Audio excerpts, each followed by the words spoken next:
Déjame hacerte una pregunta. ¿Realmente tienes el control de tu vida? ¿O son tus emociones las que te controlan? ¿Cuántas veces has sentido que la ira te domina, que la ansiedad te consume o que el miedo te paraliza? Intentas mantener la calma. Pero cuando llega la prueba, todo se derrumba. Y lo peor de todo es que cada día que pasa, te alejas más de la vida de paz y propósito que Dios tiene para ti. Pero hoy puede ser el día en que todo cambie. Hoy vas a descubrir 12 principios estoicos que transformarán tu mente. Te darán una fortaleza inquebrantable y te enseñarán a vivir con serenidad en cualquier circunstancia. Porque la paz no es algo que simplemente sucede, es algo que se construye. Y si te quedas conmigo hasta el final, entenderás cómo aplicarlo en tu vida de manera práctica y real. Antes de empezar, quiero decirte algo importante. Muchas personas que ven estos videos aún no están suscritas al canal. Y eso significa que, aunque reciben contenido valioso, están perdiendo la oportunidad de aprender enseñanzas que pueden transformar su vida espiritual. Así que si quieres fortalecer tu fe, desarrollar un carácter inquebrantable y descubrir cómo aplicar la sabiduría de Dios en tu día a día, suscríbete ahora mismo. Solo tienes que hacer clic en el botón de suscribirte y activar las notificaciones. Es gratis, pero el valor que recibirás aquí no tiene precio. Ahora, escúchame bien. Nada de lo que estás a punto de aprender es teoría vacía. Estos principios han sido aplicados por grandes hombres de fe, desde los tiempos bíblicos hasta hoy. Jesús los vivió, los profetas los predicaron y los sabios los escribieron. Y si los aplicas, te aseguro que nunca volverás a ser el mismo. Así que abre tu corazón, porque lo que estás a punto de escuchar podría ser exactamente lo que necesitas para alcanzar la paz que tanto has buscado. Comencemos. 1. Tu mente es la única cosa que realmente posees en medio de la vorágine del mundo, donde todo es prestado y efímero. Hay una verdad inmutable que el sabio aprende a abrazar: la mente es el único bien que realmente le pertenece. Todo lo demás es riqueza, posición. Incluso la salud puede ser arrebatado en un instante.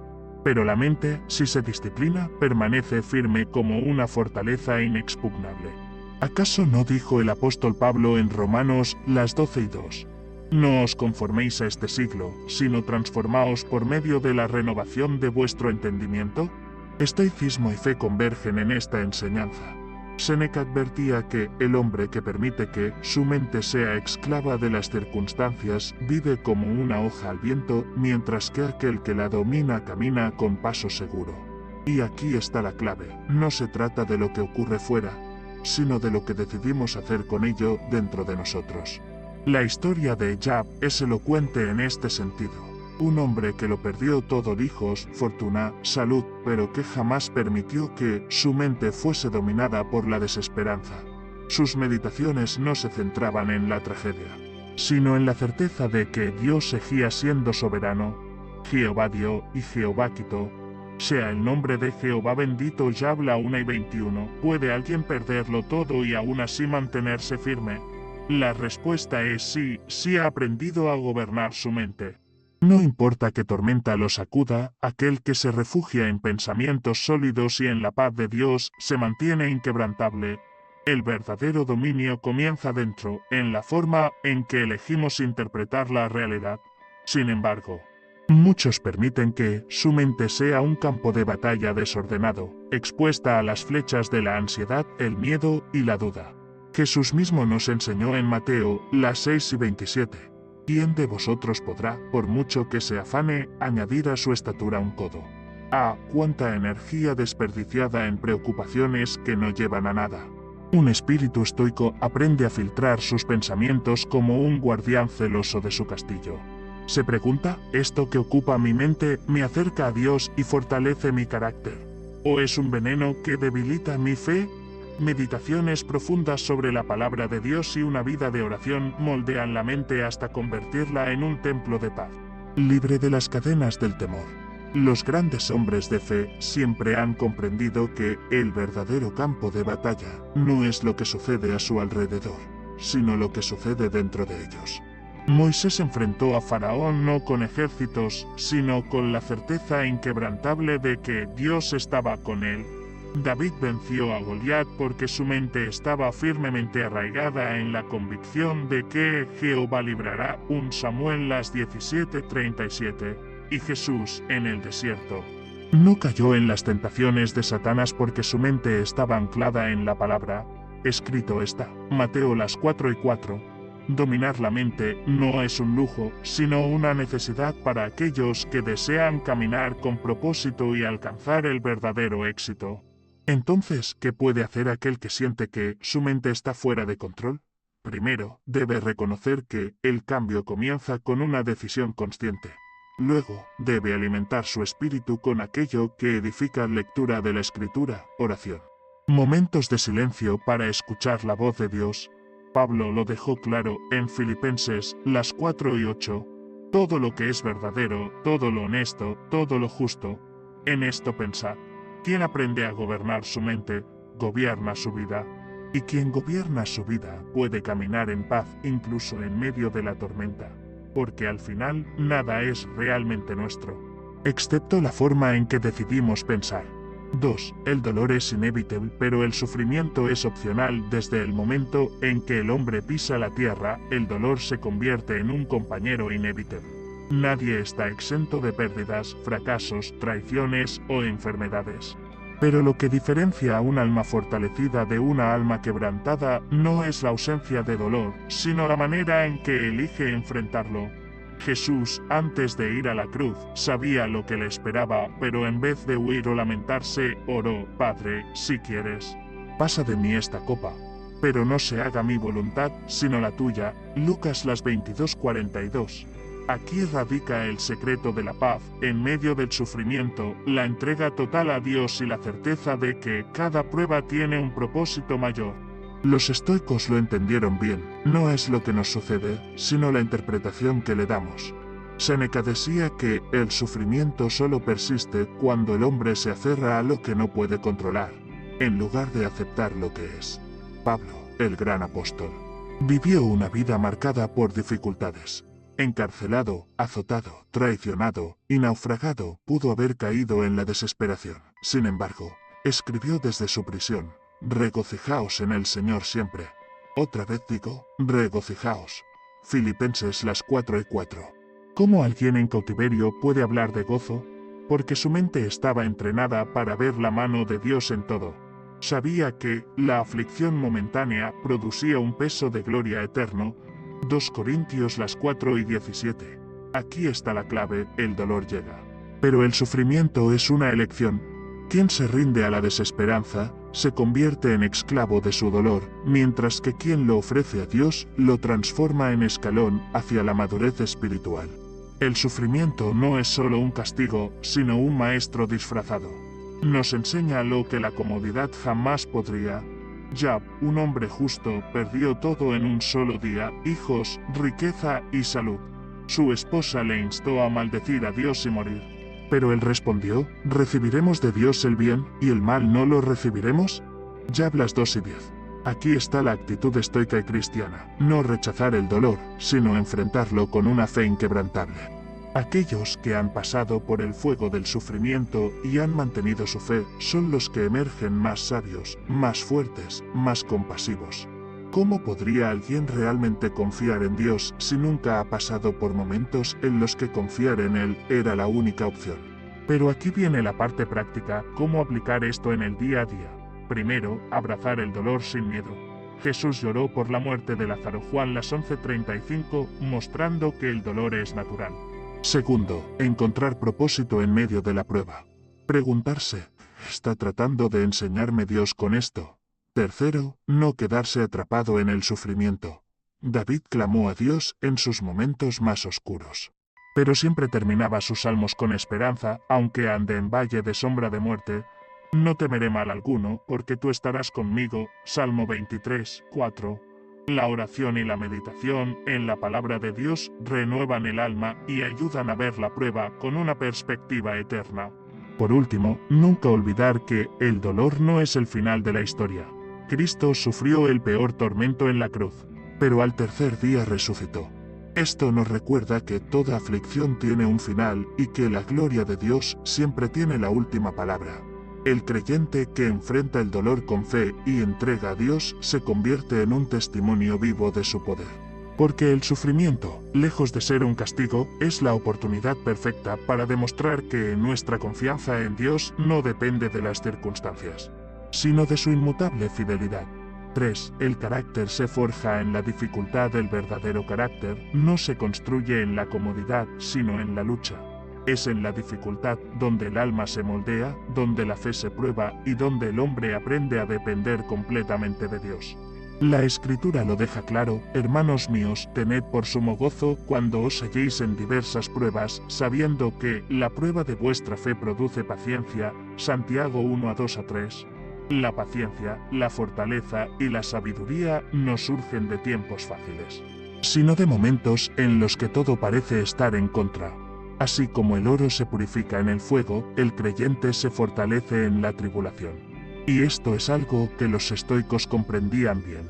La adversidad no es un castigo, sino la herramienta que forma a los grandes. Séneca decía que un árbol que ha sido azotado por los vientos desarrolla raíces más profundas. Miremos a José. Vendido por sus propios hermanos, encarcelado injustamente y olvidado en una prisión, cualquiera en su lugar habría caído en la desesperación. Pero en lugar de lamentarse, José confió en Dios y permitió que cada prueba lo preparara para el propósito divino. Años después, cuando tuvo la oportunidad de vengarse, dijo a sus hermanos: vosotros pensasteis mal contra mí, mas Dios lo encaminó a bien. Génesis 50 minutos y 20 segundos.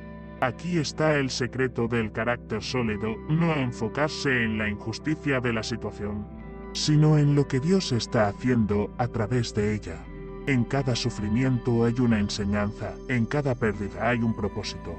Quien lo entiende, no se quebranta, sino que se fortalece. ¿Pero qué significa esto en la vida diaria? Significa que cada desafío es una oportunidad disfrazada. Cuando alguien nos traiciona, podemos caer en el rencor o podemos aprender el valor del perdón. Cuando enfrentamos escasez, podemos desesperarnos o aprender a confiar en la provisión de Dios.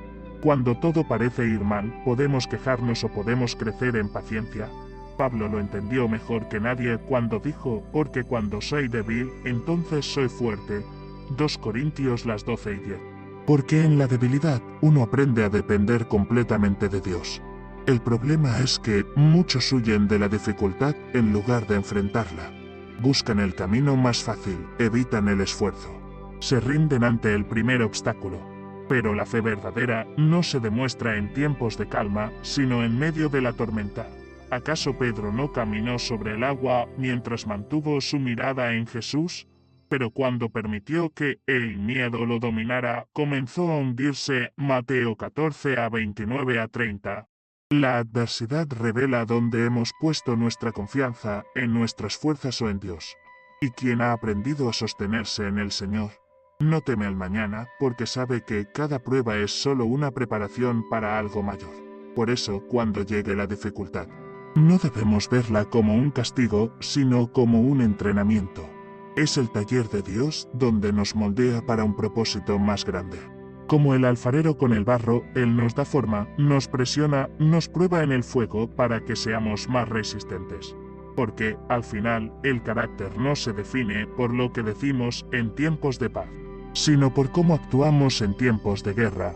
Y aquel que ha sido probado y ha permanecido firme, es aquel en quien Dios puede confiar para cosas aún mayores. 4. No persigas la felicidad. El mundo nos vende la idea de que la felicidad es el propósito supremo, que debemos perseguirla con todas nuestras fuerzas como si fuera un tesoro escondido que algún día encontraremos. Pero la verdad es que la felicidad, cuando se busca desesperadamente, se convierte en un espejismo, parece estar cerca, pero siempre se escapa de nuestras manos. Jesús nunca nos mandó a buscar la felicidad, sino el reino de Dios. Mas buscad primeramente el reino de Dios y su justicia, y todas estas cosas os serán añadidas. Mateo 6:33. Aquí está la clave: la felicidad no es el destino, sino el resultado de una vida centrada en Dios. Cuando uno alinea su vida con su voluntad, la felicidad llega como un regalo, no como una meta. Los estoicos lo entendieron bien: la felicidad no depende de lo externo, sino de la paz interior. Séneca decía que el hombre que depende de circunstancias favorables para ser feliz es un esclavo del azar. Hoy tiene riquezas, mañana las pierde. Hoy es amado, mañana es rechazado. Si su felicidad depende de estas cosas, su vida será una montaña rusa emocional. Pero aquel que ha aprendido a encontrar gozo en lo eterno, en lo inmutable, vive en paz sin importar lo que suceda. Pablo, en la cárcel, escribió: he aprendido a contentarme cualquiera que sea mi situación. Filipenses 4:11. Aprender a contentarse no es esperar que todo salga bien para estar en paz, sino encontrar la paz en Dios, aun cuando todo parece ir mal. Pero, ¿cómo se aplica esto en la vida diaria? Primero, dejando de atar la felicidad a cosas externas. No depender de una cuenta bancaria, de una relación, de un estatus social para sentirse completo. La felicidad verdadera no está en lo que se tiene, sino en lo que uno es en Cristo. Segundo, practicando la gratitud. David escribió: bendice, alma mía, a Jehová, y no olvides ninguno de sus beneficios. Salmo 1, 3 y 2. Un corazón agradecido encuentra razones para alegrarse incluso en los días difíciles. Y tercero, cultivando la presencia de Dios. Moisés dijo: si tu presencia no ha de ir conmigo, no nos saques de aquí. Éxodo 33 minutos y 15 segundos. Porque la mayor fuente de gozo no es lo que Dios da, sino Dios mismo. El problema es que muchos buscan la felicidad en lugares equivocados, en el placer momentáneo, en la acumulación de bienes, en la aprobación de otros. Pero nada de esto sacia el alma. ¿Cuántas veces se ha visto a personas con todo lo que el mundo considera valioso sentirse vacías y desesperadas? Jesús le dijo a la mujer samaritana: cualquiera que bebiere de esta agua volverá a tener sed, mas el que bebiere del agua que yo le daré no tendrá sed jamás. Juan 4:13-14. Esa agua es su presencia, su paz, su amor. Quien la tiene no necesita buscar felicidad en otro lugar porque su alma está satisfecha. Por eso, en lugar de perseguir la felicidad, persigue a Dios. En lugar de buscar el placer pasajero, busca la plenitud de su presencia. La felicidad es como una sombra: si corres tras ella, se aleja. Pero si caminas en la dirección correcta, te seguirá. Jesús no prometió una vida sin problemas, pero sí dijo: estas cosas os he hablado para que en mí tengáis paz. Juan 16:33. Y esa paz, esa serenidad, vale mucho más que cualquier felicidad fugaz que el mundo pueda ofrecer. 5. Controla tu impulso de reaccionar. ¿Cuántas veces el hombre se ha dejado llevar por un impulso y en un solo instante ha destruido lo que tardó años en construir? Una palabra dicha con ira, una decisión tomada en el calor del momento, un acto impensado y el daño queda hecho. La Escritura advierte: el necio da rienda suelta a toda su ira, mas el sabio al fin la sosiega. Proverbios 29 minutos y 11 segundos. Aquí está la diferencia entre quien domina su espíritu y quien es esclavo de sus emociones. El estoicismo y la fe nos enseñan que el verdadero poder no está en la fuerza bruta ni en la velocidad con la que respondemos, sino en la capacidad de pausar, respirar y pensar antes de actuar. Jesús, cuando fue insultado y escupido, no reaccionó con ira. Él sabía que el verdadero dominio es el control sobre uno mismo. Imagina a Moisés, un hombre llamado por Dios, pero que, por un solo arrebato de ira, perdió la oportunidad de entrar en la tierra prometida. Dios le había ordenado hablarle a la roca para que diera agua, pero en su enojo, Moisés la golpeó 2 veces. Números 20-10-12. El resultado: Dios le negó la entrada a Canaán. ¿Cuántos hoy están perdiendo bendiciones porque no saben dominar su temperamento? En cambio, José, cuando tuvo en sus manos la oportunidad de vengarse de sus hermanos, eligió perdonar. No permitió que su dolor guiara su respuesta, sino que dejó que Dios hiciera justicia. No temáis. ¿Acaso estoy yo en lugar de Dios? Génesis 50 minutos y 19 segundos. Aquí está la clave: el hombre que aprende a controlar su impulso. Deja que Dios pelee sus batallas. Pero, ¿cómo se logra este control? Primero, aprendiendo a hacer pausas. Antes de hablar, antes de actuar, antes de reaccionar, tomar un momento para respirar y evaluar si lo que estamos a punto de hacer glorifica a Dios o solo alimenta nuestra carne. Santiago lo dijo claramente: todo hombre sea pronto para oír, tardo para hablar, tardo para airarse. Santiago 1:19. Segundo, entrenando la mente con la palabra. El salmista escribió: en mi corazón he guardado tus dichos, para no pecar contra ti. Salmo 119:11. Una mente llena de la palabra responde con sabiduría, no con impulsividad. Y tercero, orando por dominio propio. Pablo enseñó que el dominio propio es fruto del Espíritu, Gálatas 5:22-23. No es algo que se logra solo con esfuerzo humano, sino con una vida guiada por el Espíritu de Dios. El problema es que vivimos en un mundo que nos empuja a reaccionar. Redes sociales, noticias, discusiones, todo parece diseñado para provocar respuestas inmediatas y viscerales. Pero el creyente no es llamado a ser reactivo, sino prudente. Jesús, cuando los fariseos le traían preguntas capciosas para hacerlo caer en trampa, nunca respondía apresuradamente. Guardaba silencio, escribía en el suelo, hacía preguntas en lugar de dar respuestas inmediatas. Juan 8:6. Porque la sabiduría se demuestra en la calma. El impulso es natural, pero el dominio sobre él es una señal de madurez espiritual. Por eso, la próxima vez que sientas la urgencia de reaccionar, Deitan, pregunta: ¿esto honró a Dios? ¿Estoy hablando desde la carne o desde el espíritu? Recuerda que una palabra puede construir o destruir, y el que domina su lengua, domina su vida. Porque el verdadero poder no está en hablar más fuerte, sino en saber cuándo callar y cuándo responder con gracia. 6. Nada externo puede dañarte sin tu consentimiento. El mundo está lleno de voces, críticas y circunstancias que parecen querer desestabilizar nuestra paz. Sin embargo, la verdadera batalla no está fuera, sino dentro. El estoicismo enseña que nadie puede herirnos sin nuestro permiso, y la Biblia lo confirma cuando dice: sobre toda cosa guardada, guarda tu corazón, porque de él mana la vida. Proverbios 4:23. Aquí está la verdad: no es lo que otros dicen o hacen lo que nos lastima, sino la importancia que les damos en nuestra mente y corazón. Jesús fue traicionado, insultado, golpeado, y aún así no permitió que lo externo cambiara su esencia. Cuando Pilato le preguntó si no se defendería, él respondió con silencio, porque sabía que su identidad no dependía de las palabras de un hombre. Mateo 27:12-14. Pablo entendió esto profundamente cuando dijo: porque para mí el vivir es Cristo, y el morir es ganancia. Filipenses 1:21. ¿Cómo podía alguien vivir con esa libertad? Porque no estaba atado a lo que el mundo pudiera hacerle. Lo golpeaban, lo encarcelaban, lo despreciaban, pero su paz no venía de lo externo, sino de su relación con Dios. Los estoicos dirían que la clave está en la percepción, no es el evento en sí, sino la forma en que lo interpretamos.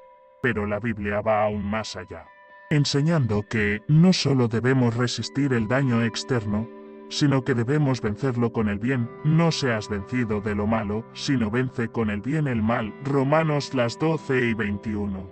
Pero ¿cómo se aplica esto en la vida real? Primero, recordando que las palabras y acciones de los demás no nos definen.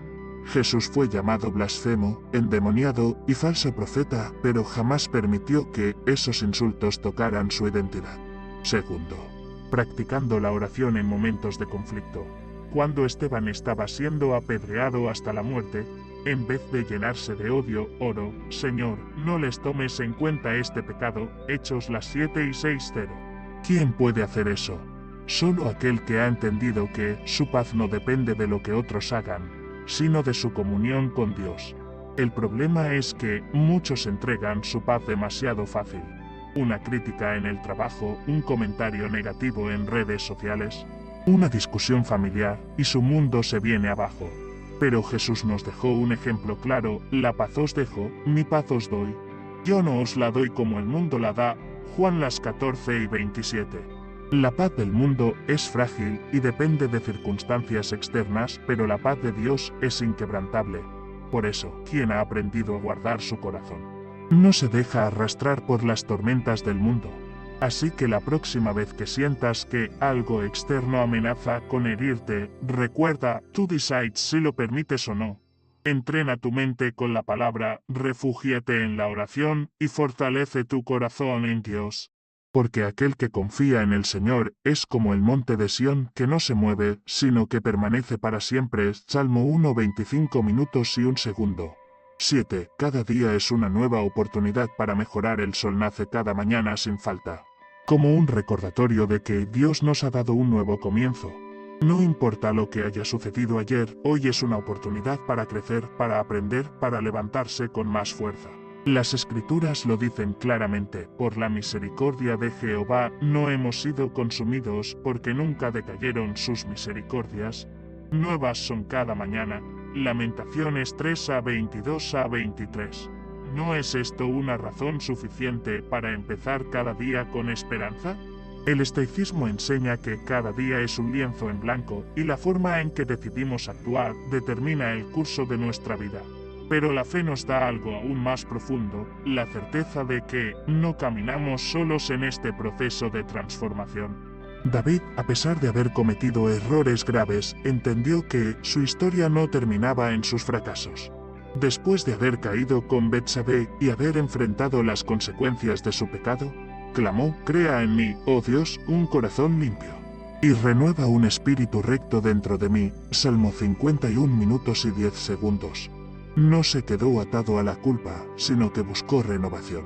Y aquí hay una lección poderosa. El pasado no puede cambiarse, pero el futuro sí puede construirse.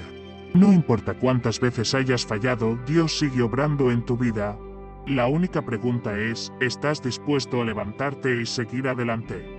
Pero, ¿cómo se aplica esto en la vida diaria? Primero, aprendiendo a perdonarse a uno mismo. Hay quienes se castigan constantemente por sus errores, impidiéndose avanzar. Sin embargo, Dios no nos llama a vivir en la condenación, sino en la gracia. Si confesamos nuestros pecados, Él es fiel y justo para perdonar nuestros pecados y limpiarnos de toda maldad. 1 Juan 1 a 9. Segundo, estableciendo pequeñas metas de crecimiento. No se trata de hacer cambios drásticos de la noche a la mañana, sino de avanzar un paso a la vez. Pablo lo dijo de manera clara, prosigo a la meta, al premio del supremo llamamiento de Dios en Cristo Jesús, Filipenses 3 y 14. Cada día es un paso más hacia la versión que Dios quiere que seas. El problema es que muchos viven atrapados en el ayer. Lamentan lo que hicieron o dejaron de hacer, permitiendo que el pasado controle su presente. Pero Jesús nos llama a mirar hacia adelante. Cuando sanó al paralítico en Betesda, no le dijo que lamentara los años perdidos, sino que se levantara y caminara. Juan 5 y 8. Esa es la actitud que debemos tener, dejar de mirar atrás con tristeza y empezar a caminar con fe. El pasado es un maestro, pero no debe ser una prisión. Así que, cuando abras los ojos cada mañana, recuerda que Dios te ha dado un nuevo día por una razón. No lo desperdicies en preocupaciones, culpas o dudas. Pregunta, ¿cómo puedo crecer hoy? ¿Cómo puedo acercarme más a Dios? Porque cada día es una oportunidad y quien la aprovecha cosecha una vida plena y en abundancia. 8. El miedo a la muerte es un desperdicio de vida, desde que el hombre tiene conciencia de su existencia. El miedo a la muerte lo ha perseguido como una sombra. Pero, ¿de qué sirve temer lo inevitable? Jesús nos dejó claro que la vida no termina con la muerte, sino que es solo el principio de la eternidad. Yo soy la resurrección y la vida. El que cree en mí, aunque esté muerto, vivirá. Juan 11 y 25. Si realmente creemos en esta promesa, ¿por qué habríamos de vivir con miedo? Los estoicos enseñaban que la muerte no es más que una transición natural, y la fe nos da una certeza aún mayor. No es el final, sino el comienzo de una gloria que no podemos imaginar. Pablo vivió con esta convicción hasta el último día. Encarcelado, con su vida pendiendo de un hilo, escribió, para mí el vivir es Cristo, y el morir es ganancia. Filipenses 1 y 21. ¿Qué forma de ver la vida? Para él, cada día era una oportunidad para servir a Dios, y la muerte era simplemente el momento en que finalmente estaría con Él. Esto no es resignación, es libertad. Cuando se pierde el miedo a la muerte, se empieza a vivir de verdad. ¿Acaso no fue esa la actitud de los primeros cristianos, quienes preferían ser perseguidos y martirizados antes que negar su fe? Sabían que su recompensa era mayor que cualquier sufrimiento terrenal. El problema es que el miedo a la muerte nos roba la vida. Nos paraliza, nos impide tomar riesgos, nos hace aferrarnos desesperadamente a lo temporal. Pero Jesús nos llamó a vivir con confianza, no con temor. No os afanéis por vuestra vida. ¿Qué habéis de comer o qué habéis de beber? ¿No es la vida más que el alimento y el cuerpo más que el vestido? Mateo 6:25. Aquel que confía en Dios sabe que su tiempo está en sus manos. No se obsesiona con alargar sus días, sino con vivirlos con propósito. Entonces, ¿cómo se supera este miedo? Primero, comprendiendo que nuestra existencia no se trata solo de esta vida. Jesús dijo, no temáis a los que matan el cuerpo, pero no pueden matar el alma. Mateo 10:28. Segundo, aprendiendo a vivir en plenitud, sin dejar pendientes. Perdonando hoy, amando hoy, sirviendo hoy. Muchos se angustian por la muerte porque sienten que no han vivido lo suficiente, pero el que camina con Dios cada día llega al final con paz. Tercero, enfocándose en la eternidad. Pablo nos recuerda que nuestra ciudadanía está en los cielos, Filipenses 3:20. Y allí es donde verdaderamente pertenecemos. Así que, en lugar de vivir con miedo a la muerte, vivamos con propósito. Aprovechemos cada día para crecer, para amar, para servir. Porque al final, la muerte no es un enemigo, sino la puerta hacia el hogar eterno. Y cuando llegue ese día, podremos decir con confianza, he peleado la buena batalla, he acabado la carrera. He guardado la fe, 2 Timoteo 4:7, 9. Ser admirado no es lo mismo que ser virtuoso. En un mundo obsesionado con la imagen y la aprobación de los demás, muchos confunden ser admirados con ser verdaderamente virtuosos. Pero la admiración es pasajera, volátil, frágil como el humo que se disipa con el viento. La Escritura nos advierte sobre esto, porque no es aprobado el que se alaba a sí mismo, sino aquel a quien Dios alaba. 2 Corintios 10:18. Aquí está la diferencia, el hombre busca la gloria de otros hombres. Pero Dios busca el corazón íntegro. Los estoicos entendieron que la verdadera grandeza no se encuentra en la opinión pública, sino en el dominio propio, en la virtud, en la vida vivida con propósito. Séneca escribió, no busques ser conocido, sino ser digno de ser conocido.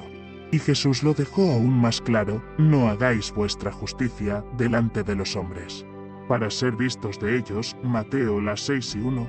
Saúl fue un rey que se preocupó más por lo que pensaban de él que por lo que Dios le pedía.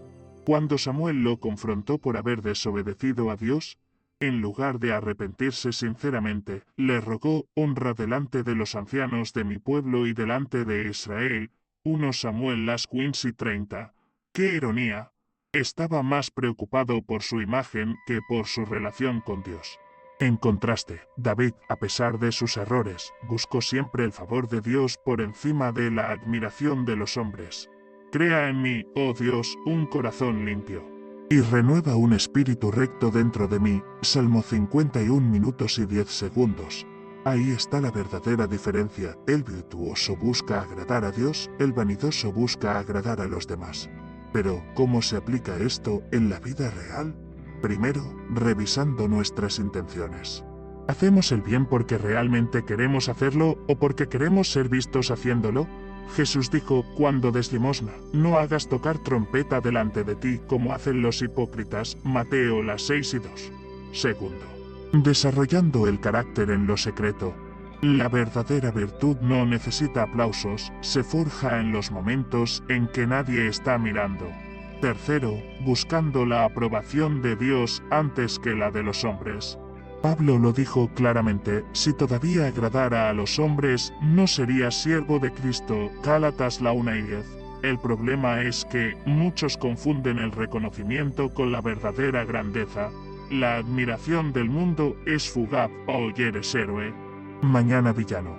Jesús mismo fue recibido con vítores en Jerusalén. Pocos días después, la misma multitud gritaba, crucifícale. Mateo 27 minutos y 22 segundos. Si el Hijo de Dios no buscó la aprobación del mundo, ¿por qué nosotros habríamos de hacerlo?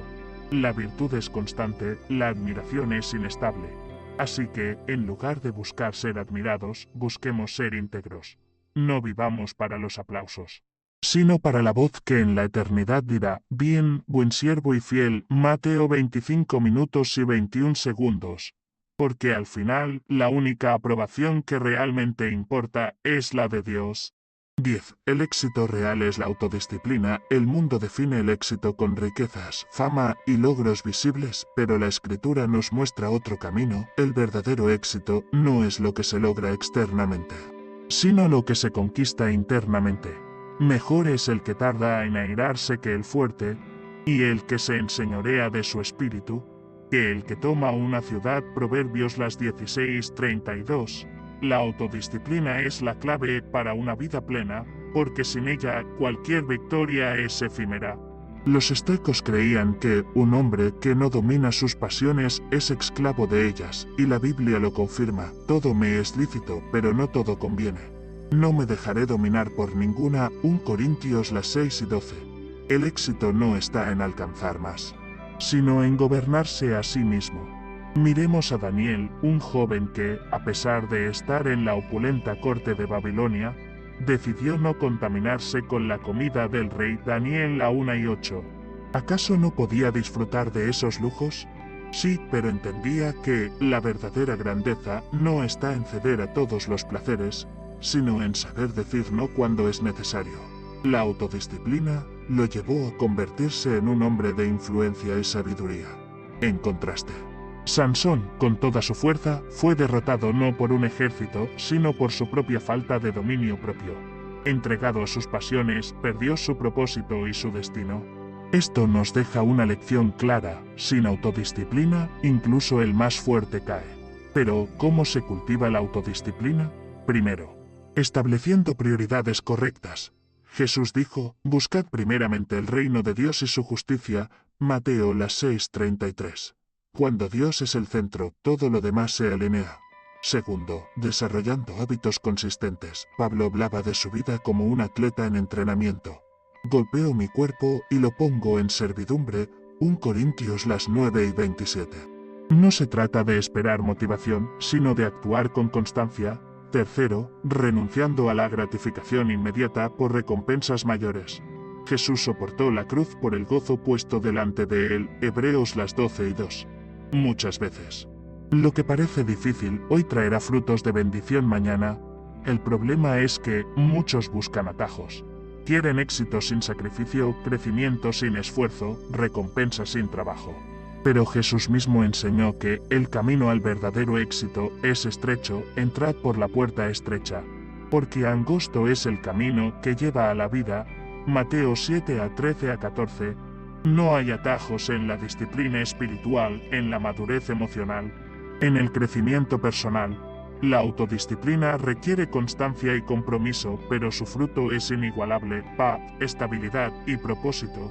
Así que, en lugar de preguntarnos cómo podemos alcanzar más, deberíamos preguntarnos cómo podemos gobernarnos mejor. El verdadero éxito no se mide en lo que poseemos, sino en lo que somos capaces de controlar. Porque aquel que domina su mente, su espíritu y su carácter es verdaderamente libre. 11. Domina tus deseos antes de que ellos te dominen. Desde los albores de la humanidad, el hombre ha sido arrastrado por sus deseos, muchos de los cuales lo han llevado a la ruina. El problema no radica en tener deseos, sino en ser esclavo de ellos. La Escritura nos advierte: el que no tiene dominio propio es como una ciudad derribada y sin muros. Proverbios 25 minutos y 28 segundos. ¿Qué significa esto? Que cuando no controlamos nuestras pasiones, nos convertimos en presas fáciles de cualquier impulso. El estoicismo enseña que el hombre libre no es el que sigue cada deseo, sino el que los somete bajo su razón y virtud. Así como un jinete controla a su caballo para no ser arrastrado al abismo, quien gobierna sus deseos vive con propósito y estabilidad.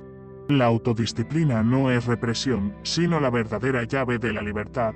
La Biblia nos da innumerables ejemplos de hombres que fueron dominados por sus deseos y pagaron un alto precio. Sansón, con toda su fuerza, sucumbió ante sus impulsos. Y Dalila se convirtió en el instrumento de su caída. Jueces 16:4-21. En contraste, José, cuando fue tentado por la esposa de Potifar, huyó diciendo, ¿cómo, pues, haría yo este gran mal y pecaría contra Dios? Génesis 39 minutos y 9 segundos. Dos hombres con oportunidades similares, pero con finales distintos. Uno permitió que su deseo lo gobernara, el otro lo sometió bajo la voluntad de Dios. Esta es la gran lección: quien no domina sus pasiones, termina siendo dominado por ellas. La lucha no es contra el deseo en sí, sino contra la falta de control sobre él. Pero, ¿cómo se logra este dominio? Primero, reconociendo que el autocontrol no es solo cuestión de fuerza de voluntad, sino de una transformación del corazón. Pablo nos recuerda que el dominio propio es un fruto del Espíritu Santo. Gálatas 5:22-23. No es algo que se obtiene de la noche a la mañana, sino un ejercicio diario de entrega a Dios. Segundo, alimentando la mente con pensamientos correctos, todo lo que es verdadero, todo lo honesto, todo lo justo. En esto pensad, Filipenses 4:8. Si nuestra mente se llena de deseos desordenados, inevitablemente seremos controlados por ellos. Pero si la llenamos de la palabra de Dios, encontraremos la fuerza para resistir lo que nos aparta de Él. El problema es que vivimos en un mundo que glorifica la gratificación instantánea. Haz lo que sientas, date un gusto, no te prives de nada.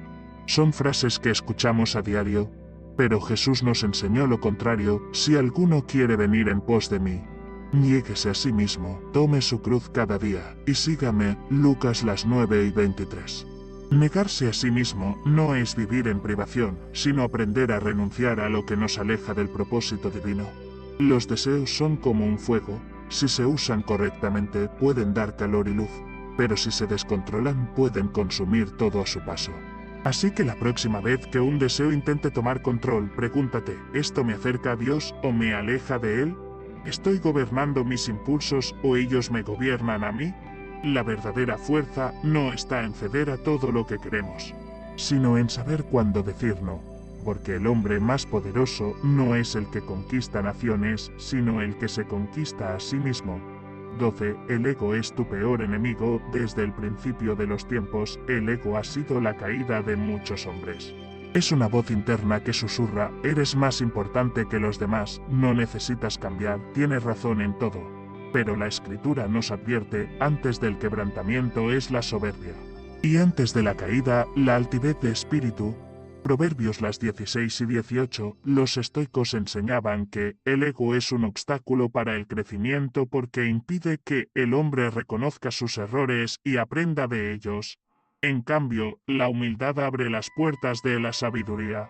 Jesús mismo, siendo el Hijo de Dios, se humilló para servir a los demás, dejando claro que la verdadera grandeza no está en la exaltación propia, sino en la entrega. Un ejemplo bíblico contundente es el de Nabucodonosor. Este rey poderoso se enalteció en su orgullo y dijo: ¿no es esta la gran Babilonia que yo edifiqué con la fuerza de mi poder? Daniel 4:30.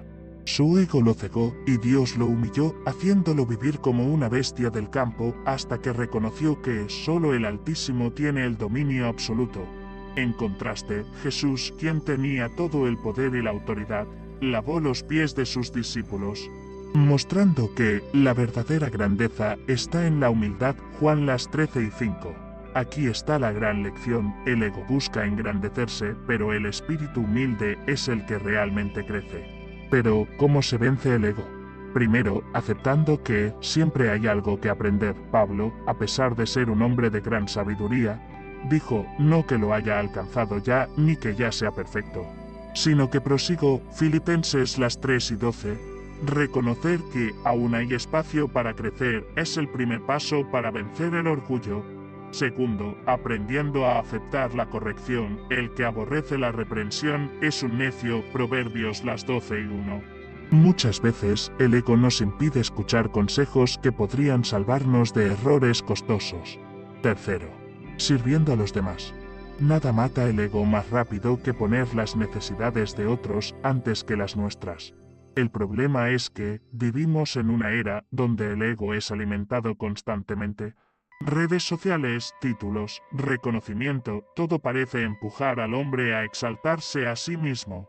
Pero Jesús dijo, el que se enaltece será humillado, y el que se humilla será enaltecido. Mateo 23:12. La verdadera seguridad no está en recibir la admiración de los demás, sino en saber que nuestra identidad está en Dios. Un corazón humilde es una tierra fértil donde Dios puede obrar. Un corazón orgulloso es un terreno seco que se resiste a ser transformado. Así que la próxima vez que el ego quiera tomar el control, recuerda, no se trata de ser el más grande, sino de ser el más sabio. La humildad no es debilidad, es fortaleza. Y aquel que aprende a someter su orgullo, encuentra la verdadera libertad. Porque al final, no serán los títulos ni los logros los que definirán quiénes somos, sino la manera en que reflejamos el carácter de Cristo en nuestras vidas. Has llegado hasta aquí, pero la verdadera pregunta es, ¿vas a aplicar estos principios en tu vida o seguirás dejando que las emociones te controlen? Ahora que conoces el camino hacia la calma y la fortaleza interior, ¿qué es lo primero que vas a cambiar en tu día a día? Déjamelo saber en los comentarios, quiero leer tu experiencia. Si este video te ayudó, compártelo con alguien que lo necesite. Y antes de irte, asegúrate de suscribirte y activar las notificaciones. No querrás perderte los próximos videos que seguirán transformando tu vida. Nos vemos en el siguiente.